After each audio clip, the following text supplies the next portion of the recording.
कविता गवंडी आहे. ऍक्सिडेंट झालेला माझा भाऊ आहे लहान ना. वडील पण नाही, 4 महिन्यापूर्वी गेले. तर माझा भाऊच हा आमचा सगळा सर्वोपरी होता.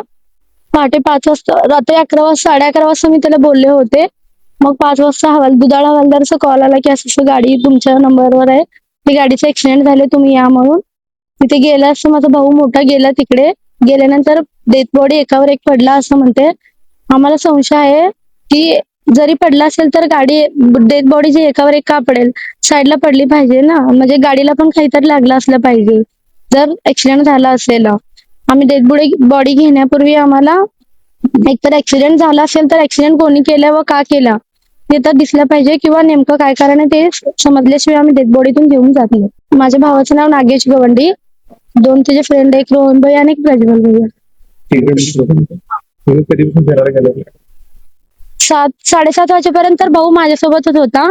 7:30 वाजता मला ते वीरतपासवीर मंदिर जवळ सोडून तो गेला तिथून गेला. मग त्याला फोन केले होते मी रात्री 10 वाजता एकदा फोन केले, 11:30 वाजता एकदा फोन केले.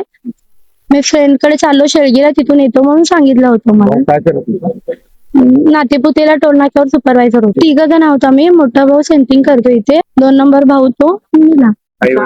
डेथ बॉडी एकावर एक पडले म्हणजे आम्हाला थोडं डाऊट यायला लागलाय. ते समजावं मला, किंवा ऍक्सिडेंट असेल तर कोण आरोपी आहे किंवा कोण ऍक्सिडेंट केलाय हे तरी आम्हाला समजलं पाहिजे. तुम्हाला केव्हा काय पहाटे 5 वाजता फोन आला, 4:59 ला फोन आला दुधाळ हवालदार.